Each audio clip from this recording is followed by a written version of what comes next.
Sawabona family, welcome to the Critically Conscious Classroom. Today in the classroom, we discuss what a critically conscious classroom is and why would we decide to name a show that. We'll also do an introduction to ourselves. Who are we and why are we embarking on this journey? That's not all, though. We have a special guest today. Our Deputy Executive Director for State ACSA, Margie Cuizon-Armelino, is going to be joining us. So stay tuned because the Critically Conscious Classroom is next.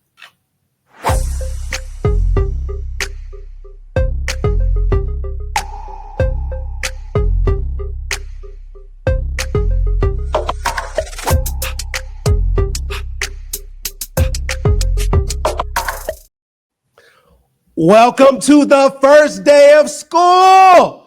Woo! I am excited. You didn't expect me to scream like that. Class is in session. Class is in session. We are broadcasting live from the sometimes sunny ACSA office here in Sacramento, California. Welcome to the Critically Conscious Classroom. I am one of your hosts, as well as your ACSA Director of Diversity, Equity, and Inclusion, Anthony Robinson. And I am your Senior Director of Diversity, Equity, Inclusion, and Professional Learning Services for State ACSA. My name is Dr. Tracy Noriega, and I just love the first day of school. As a teacher, as a principal, as a director, assistant superintendent, it is my most favorite day of the whole school year because you come with your new clothes, you have lots of energy, and the vibe is real. So I'm super hyped for this show today and being able to spend it with all of you. I don't know if you can hear me, but it looks like I'm a little frozen. Can you hear me, Tracy? Because I will keep talking. So I can hear you, but you are frozen. That's good. It's all good. Here's the thing that's important. That was actually a segue anyway. So very important. This is live. This is unscripted. This is unfiltered. So you're going to get everything from us. But more importantly, I want to make it very, very clear. This is not a webinar. This is not a workshop. This is not a training. This is a show. So one of the things about our show, and hopefully my visual will clear up soon because I'm looking at my face right now and it's not that pleasurable, but it's okay. It's very important that you all know what the phrase sawabona, which is the phrase that I use to start our show. It's very important for you all to know what that means. So sawabona is a Zulu phrase that one means hello. But two, and more important to me, it means I see you. And so though we're not in physical space right now, though you all are wherever you are in the country, nationwide, we see you. I see you. We see each other. And that's very important, especially with what we have going on most recently, where it feels like oftentimes that we're not seen, or that there are efforts to create space in which we won't be seen and our history, our work is erased. So definitely want to thank you all for being here, but more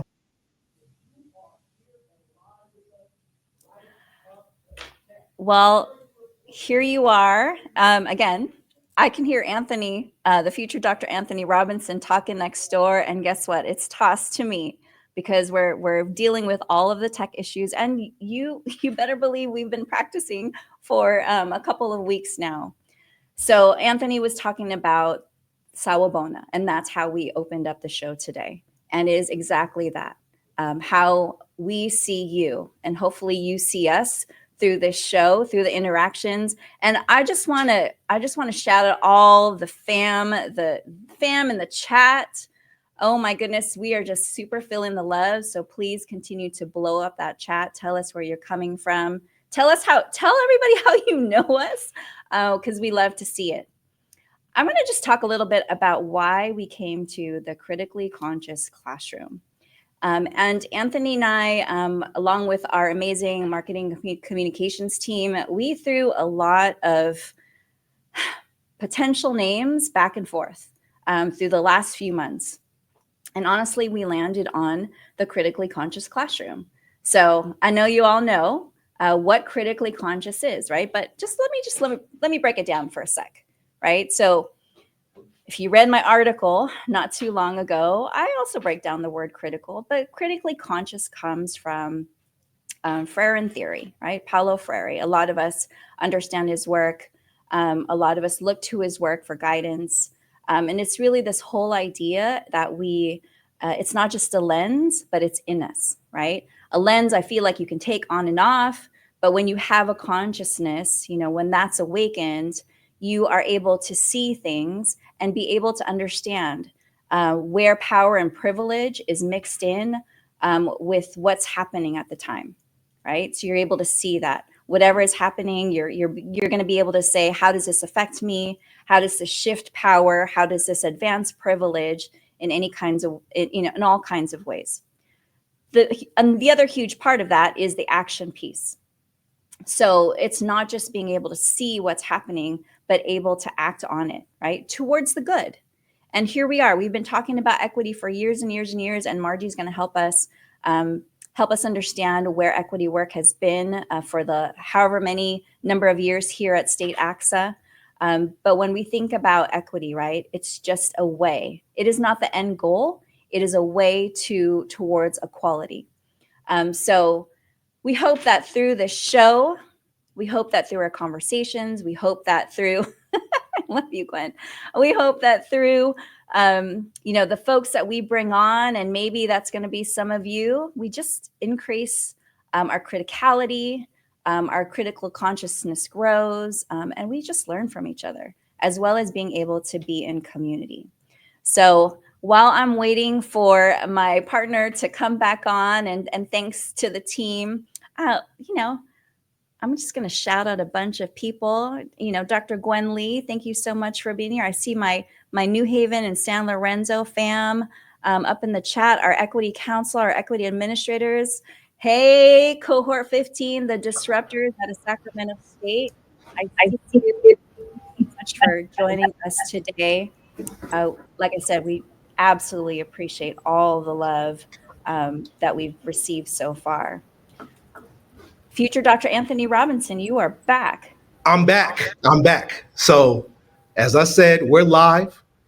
So things happen, technology happens, but we're all right. So where are we, Dr. Noriega? So you got to bring me up to speed.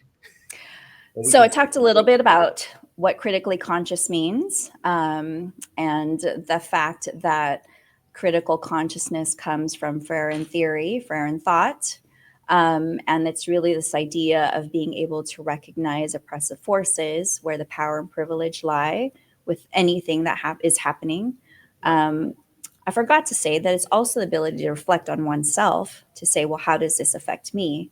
But the action piece is the biggest piece, right? When we see something that is not right, it's about the ability, and sometimes it's the how, right? To be able to act on it.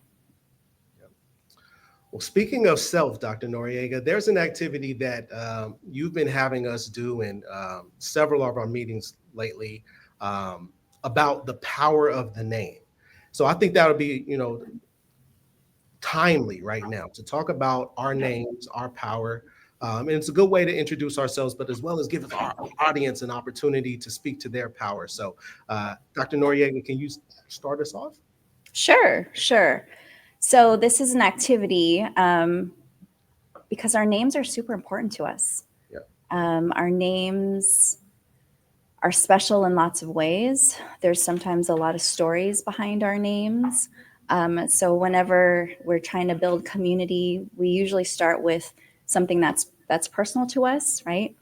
And when we talk about names, nobody can tell us that we're wrong, right? When it comes to our stories. So what I had my team do, and what I have, folks do in different spaces, especially ethnic studies teachers, leaders that are leading for ethnic studies, we start off with what is it about our name? Is there a meaning to it? Is there some history behind it? Is there a story connected to it? And then we add this aspect of power. And I just want to shout out Dr. Allison Tintianco Kubalis, who I actually got this activity from. So, for example, my name is Tracie, Tracie, and it actually means warrior. And my last name, though you see Noriega on the screen, my last name is actually Tagamolila. So if you didn't know that the Philippines was colonized by Spain and later the United States, right? When the Spanish took over the Philippines, they wanted to tax the Filipinos. And in order to do that, they had to give them, I guess, assign them names. So I like to say that instead of my family choosing from a book of Spanish surnames, we actually made up our own using our language. So I think of my last name, Tagamolila, as a form of resistance. So the power in my name is such, that my family has exhibited resistance when the Spanish colonized the Philippines. Anyone related to me anyone with the last name Tagamolila is related to me. So I have kins, all around the world. And I think that was intentional, hopefully by my ancestors. And then my parents named me Tracie, warrior, fighter. So is that a surprise? Maybe, maybe not. All right. So the name Anthony means priceless or highly valued. So I don't think there's really a long story behind my name. I think my mom is here. So shout out to my mom if you're in the building. Um, my mom always would tell me that she liked the name Anthony. Um, and she just so happened to meet a man who, ended up being my father, and his name was Anthony too.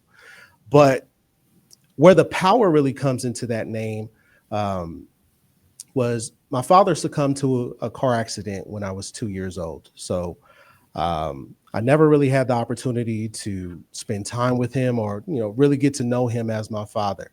And so I'd say for the last 5 years or so, as a parent now of a child whose middle name is Anthony, I've really just been thinking about legacy. And for a long time, I would look at my father's death as something scary or something that was traumatic. But I look at it through the lens now of the fact that I can carry on his name and I can do great work, right? So when I think about my legacy, I also think about his and the fact that his legacy didn't die in that car accident. It lives through me, it lives through my son, and maybe through my grandchildren. Um, but the word that I'd say really resonates with my power is courageous, right? Doing this work is courageous. Starting this show is courageous. This is unprecedented. So, what I want you all to do, and we're going to transition very quickly, what I want you all to do in the chat is post in there, what does your name mean? And if you don't know, do a simple Google search. But what is your power word? So, you heard Dr. Noriega say fighter. Mine is courageous. And as you all are doing that, we're going to bring in our first guest. Tracie, I'll go ahead and let you bring our deputy executive director on for us. Yes, we are here to have a great conversation with our Deputy Executive Director, Margie Cuizon-Armelino. And as Margie comes on, I just want to share a little personal story. I came into ACSA as a member in 2003. Ooh, I'm dating myself, but you can't tell, right? um, and I came into Region 6 leadership, so shout out Region 6. And there I met folks like Karen Sakata, Belen Majors, Tess Johnson, and Rose Locke. Asian American, female, badass leaders.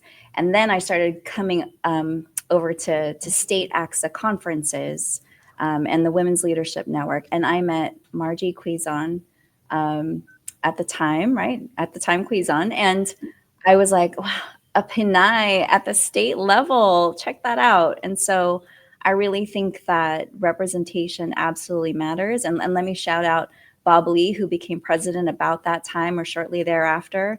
So I see these fellow Asian Americans, and it meant a lot. It meant a lot for me to see myself in those folks and have been and have had the ability have been mentored and coached by many of the folks that I just mentioned. So, Margie, thank you so much for joining us today.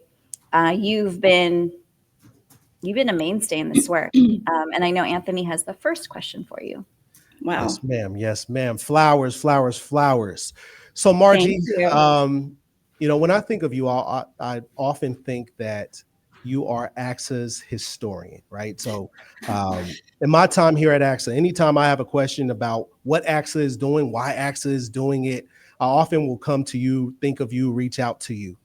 So, when we think about this DEI work, oftentimes people think that this work is new because my title is new or Tracy's title is relatively new. But as you know, the work has been going on for decades, right? So my question to you is, can you speak to ACSA's legacy, its history of DEI work? And most specifically, to your knowledge, when did that work start? Okay. Well, first of all, thank you for having me as your first guest. Such an honor to be here. ¿Cómo está? So, Anthony, you're not the only one that's bilingual. I'm bilingual too. Hello, everyone. All right. Well, as far as I can remember, ACSA's really always tried to do some DEI work. They didn't always get it right. They didn't always know what to do. But for as long as I can remember, there was always some intention, and there was always a group of members who was pushing the organization to do the DI work, right? So people like Lily Campbell, General Davey, Ramona Bishop, Ken Magdaleno, and David Verdugo, and Joe Jones, my former boss. So there was always a bunch of ACSA members who wanted to see equity work and who wanted the organization to sort of be the lead for that. So the organization did what it could. It tried to give it, dollars to do that. It formed committees at the time through Urban Ed Committee, through the Diversity Committee, and perhaps a couple of other task forces to create curriculum or some sort of a strategic plan around ACSA's equity work. Right. And I've been with ACSA for a long time, long enough to be called the ACSA historian. So, thanks, Anthony. I'll just take that as a compliment, as I have a lot of wisdom. But I think the real work didn't really happen until recently. I would say around 2014-15, when under the leadership of the former executive director, Wes Smith, he actually, gave the organization permission to hire and create a position called the equity executive. And our first executive, is, many of the people out there know, was Nicole Anderson. And it was through her courageous leadership that some of the true foundational work around equity really happened. But it was Wes Smith who opened that door for us.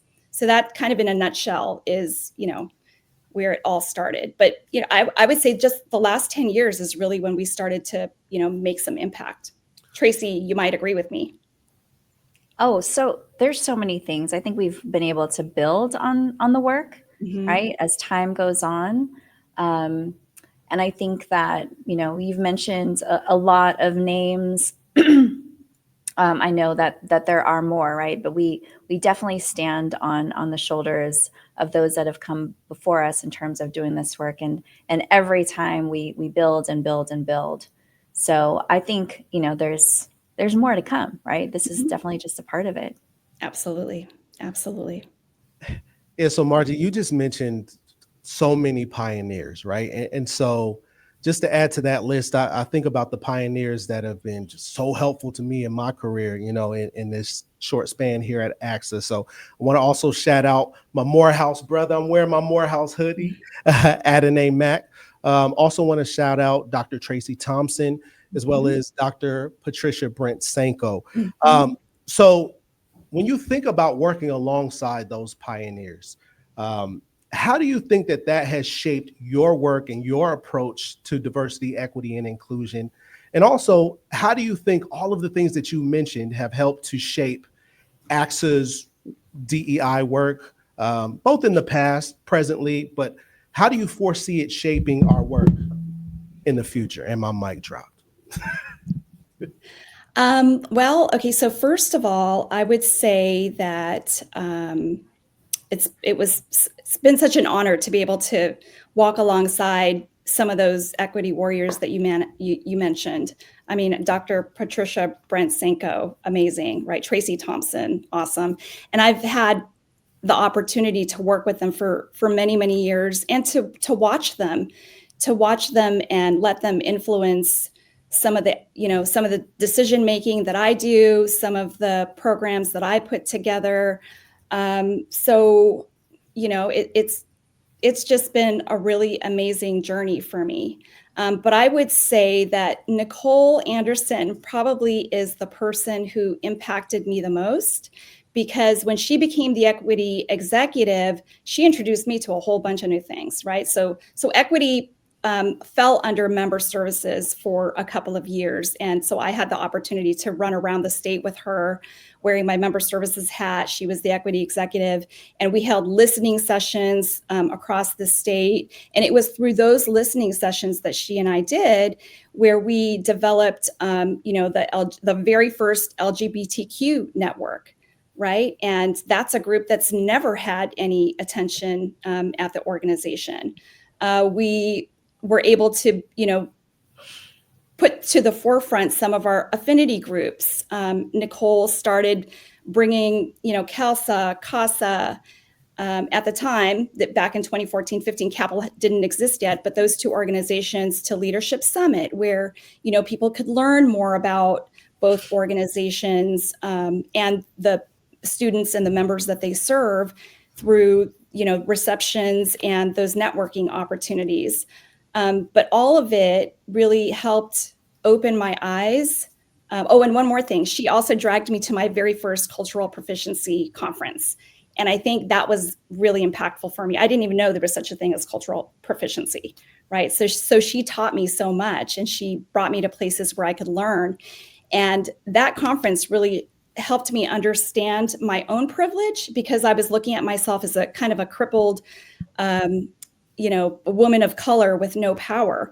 Right. But as I sat through that conference for those 2 days, I realized, wait a second, I do have some privilege, right? It taught me that as a straight, educated woman, with a nice job, that I actually had some power. And so I started to think about, what can I do from where I sit? How can I impact the organization and really bring some of these conversations to light? And it, not that I had a lot of power or anything, but in my small world of influence, what can I do to change things? And so I did things like start collecting better demographics. Because for a long time, the organization only collected gender. They did collect ethnicity, but it was just the basic ethnicity. So added to that, all of the different Asian American categories. We started collecting LGBTQ information, all optional. No one is forced to self-identify, but if you want to identify, that tells us that you're out there. Levels of education, master's, doctorate, and anything else we can add. And then recently we added the Arab American checkbox. Sure. And I know I'm saying that incorrectly, but the more we know about our members, the better able we are to develop supports and services that would resonate with them and that would help them and the communities that they serve. So, little things, but I think they're pretty impactful, because then we can take a look at that data, talk about it as an organization, because now we can't ignore it. Here, this is what it says. This is who we are, but this is who is missing, right? Now it'll tell us who is missing and what we need to do to make sure that we're reaching out to all of those groups. So yeah, I know I'm talking too much, getting into the weeds. I love that you told your story about how your consciousness was awakened. Right. And I think that's something that a number of us have to be able to reflect on, right? So, I was talking about what critically conscious means.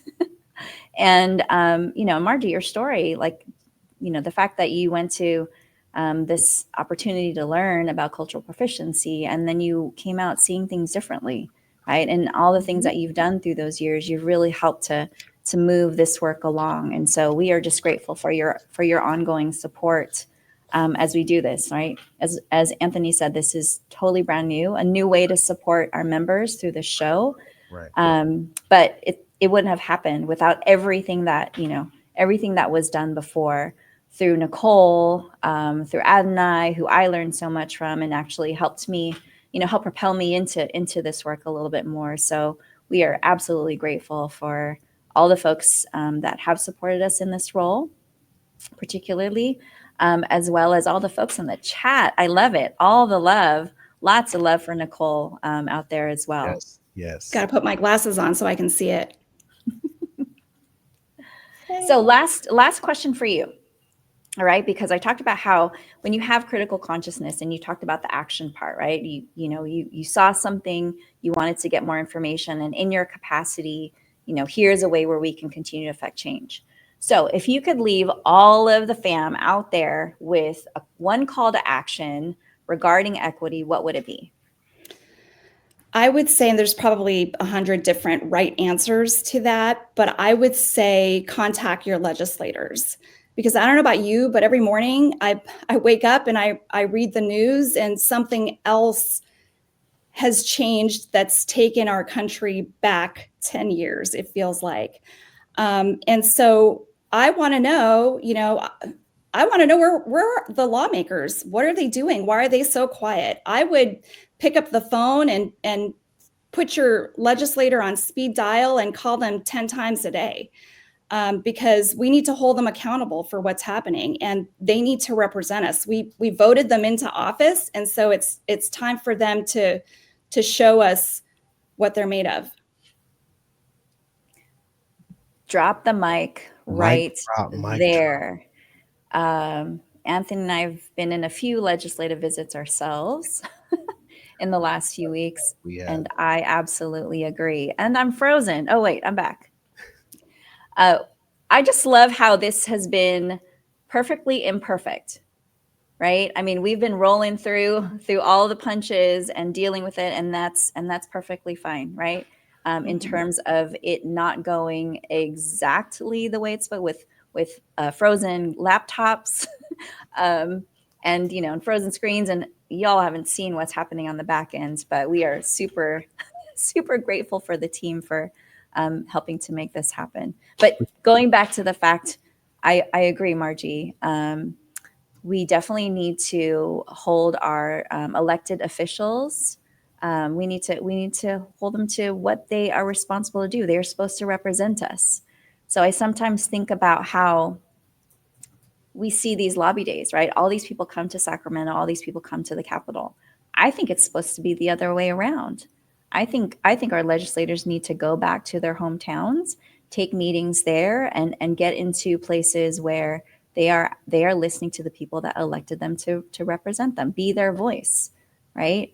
And really, really, really feel the responsibility in terms of knowing that they are representing their constituents, and then at the same time treating their constituents with absolute respect, instead of acting like demigods. And so I agree.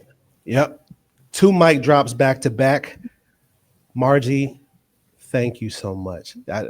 I know that Tracy got to give you some flowers. I'll make my flowers brief.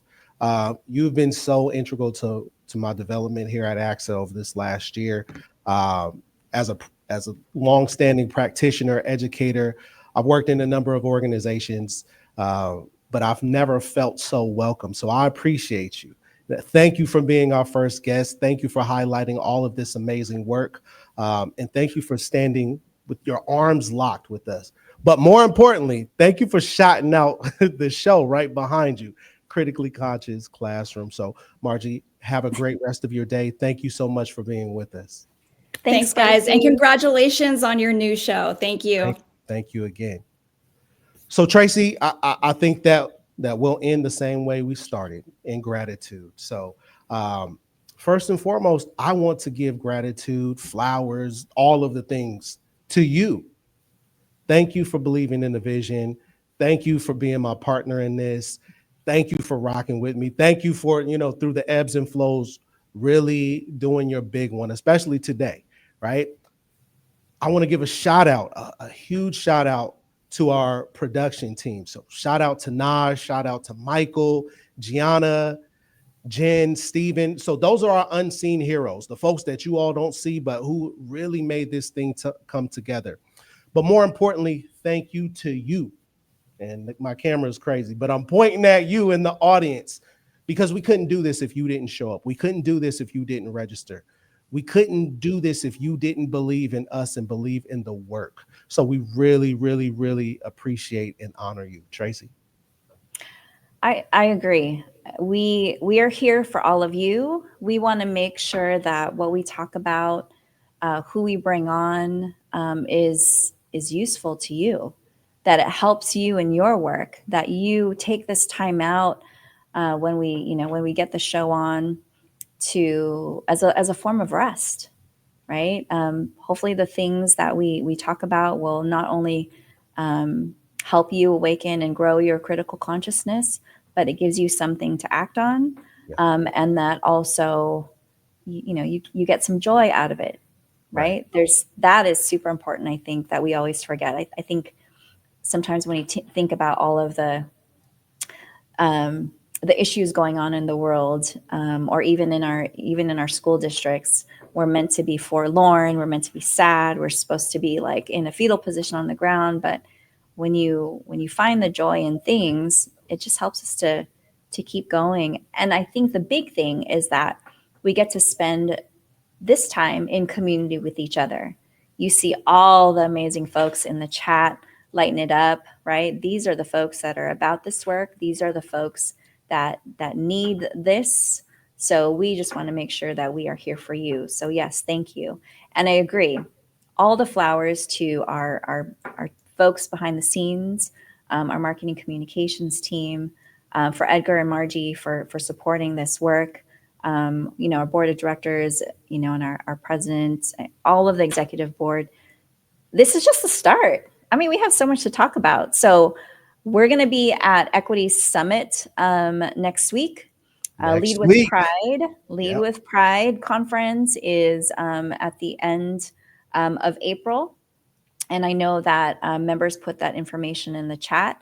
If not, take a look. But definitely at Equity Institute next week, we will be there. And for this particular show, if you're registered, we're going to make sure that you keep getting the information. But take a look, keep checking back on our website, because that's where we will be posting this. But if there is something specific that you want to see, you want to hear, someone you want to hear from, let us know. We'll Tracy, you got to get a little more pump for me. So let me pump this thing up. So we will be at the Equity Summit in Berkeley at the Berkeley Marina. I may or may not be one of your MCs, your vibe keepers, your frontline equity warriors. So if you haven't signed up to, if nothing else, to catch me and all of my personality. As Tracy mentioned, we will have the Lead with Pride Summit in Anaheim from April 30th to May 2nd. So they dropped the link in the chat. Go ahead and sign up. We want to give a shout out because we forgot. How could we forget? We forgot to give a shout out to our executive director, Dr. Edgar Zazueta.